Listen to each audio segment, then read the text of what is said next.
मैं मोहम्मद सलमान सलामतुल्लाह आपके सामने सेंसस 2011 जनगणना 2011 के कुछ आंकड़े जो पिछले दिनों ही जारी हुए हैं वो शेयर करना चाहूँगा। जनगणना 2011 जो कि सोशियो इकोनॉमिक और कास्ट बेसिस पर की गई है, उसके मुताबिक हमारे मुल्क की आबादी 121 करोड़ 1.21 बिलियन से भी ज़्यादा हो चुकी है, जिसमें हिंदू 79.8%, मुस्लिम 14.23%, ईसाई 2.30%, सिख 1.72%, बौद्धिस्ट 0.70%, जैन 0.37% और दूसरी कास्ट के 0.88% हैं।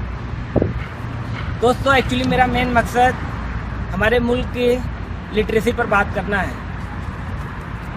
अगर हम हिंदुस्तान के literacy rate, total literacy rate की बात करें तो ये 74.04% है, और अगर हम यही आलमी सतह पर वर्ल्ड एवरेज लिटरेसी रेट की बात करें तो 84% है। यानी कि हम सीधा 10% वर्ल्ड एवरेज लिटरेसी रेट से कम है, जिसमें हिंदू 65.10%, मुस्लिम 59.10%, ईसाई 80.30%, सिख 69.40%, बौद्धिस्ट 74.70% और जैन 94.10% लिटरेट या शिक्षित हैं। दोस्तों, इन आंकड़ों से आपको पता चला होगा कि हमारे मुल्क में जो ख्वानदगी की शरह मुसलमानों में है वो दूसरे तमाम कम्युनिटीज़ से बहुत लो है, बहुत कम है। इसीलिए मैं ख़ास तौर से मुसलमानों के शरह ख्वानदगी पर बात करूँगा। 1992 में बाबरी मस्जिद की शहादत के बाद हिंदुस्तानी मुसलमानों को ये शिद्दत से महसूस हुआ कि वो सियासी और समाजी तौर पर बहुत बेवज़न हो चुके हैं, और इसका इलाज सिर्फ़ और सिर्फ तालीम में है।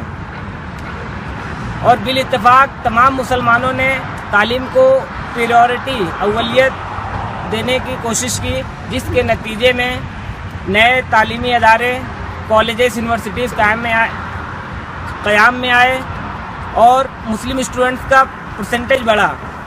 तमाम कॉम्पिटिटिव एग्ज़ाम्स और दूसरे एग्ज़ाम्स में मुस्लिम स्टूडेंट्स की कामयाबी के तनासुब बढ़ते गए और अभी भी बढ़ रहे हैं। लेकिन गालिबन ऐसा महसूस होता है कि ये बड़े शहरों तक ही महदूद है। अगर ऐसा नहीं होता तो मुसलमानों की इलिटरेसी, नाख्वानदगी 41% से भी ज़्यादा नहीं होती। बात तो सच है, मगर बात है रुसवाई की। दोस्तों, अब वक्त आ गया है कि न सिर्फ मुसलमान बल्कि हर हिंदुस्तानी जो तालीम में पिछड़े हुए हैं उनकी तालीम के लिए उठ खड़े हो और अपनी हैसियत के मुताबिक भरपूर कोशिश करें।